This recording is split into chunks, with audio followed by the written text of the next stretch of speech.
Darren and Quinton, thank you for chatting with us. Congrats on your 6th album, Red Future, releasing on September 13th. Can you explain what messages you wanted to share with this album and how this one is different from your previous ones? You know, this album is just everything that we learned along the way.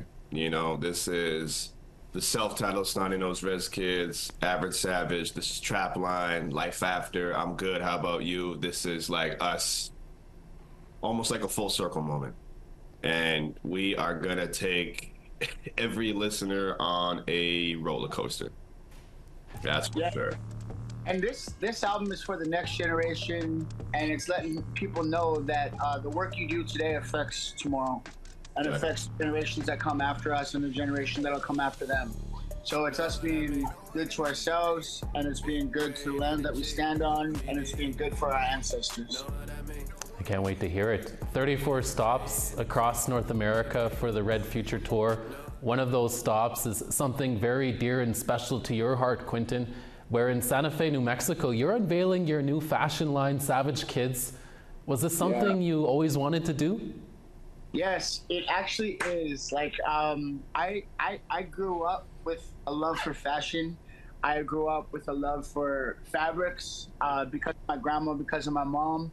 And when I went to school for business administration, it was always so I could start my own business, start my own companies. And I only got my diploma, but it put me in the right path to be able to work towards what is now called Savage Kids.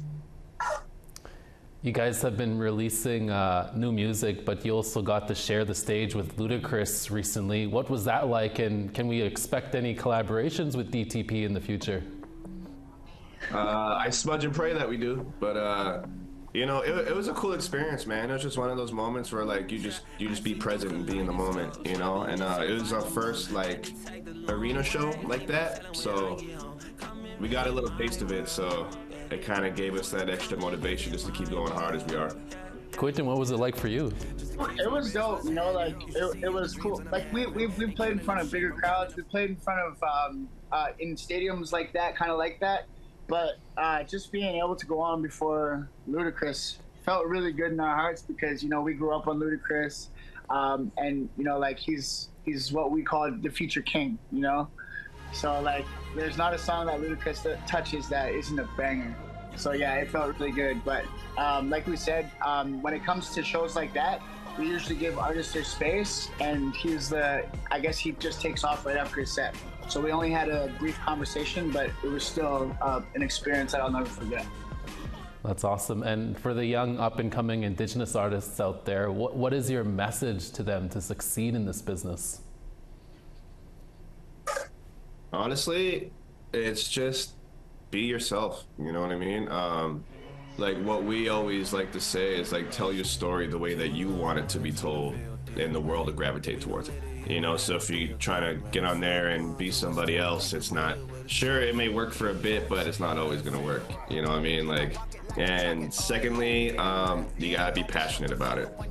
You got to be passionate about it because that's something you can't teach. You can't teach passion. So it's, you got to love it. You got to love it because it ain't all sunshine and rainbows. Yeah, and just like you said, stay true to yourself. Don't worry about what other people have to say about you or your craft or your art or just your creative process, because at the end of the day, all you have is yourself and and what you're passionate about. Like people that have negative stuff to say about you won't be there for your whole life. So just stay true to yourself. These 34 stops, what are you most excited about? Like, what location are you most looking forward to? Every city. Yeah, you know, like when we tour like this, it's kind of like there's one stop, and like each stop is just a part of a massive tour that's called Red Future. So the tour is nothing without each and every single stop that we are a part of. So we are looking forward to the entire tour, to see all those beautiful brown faces, to play our music that we love so much, to play in front of all these crowds. We're just excited to get back on the road and just show the world what Red Future really is about.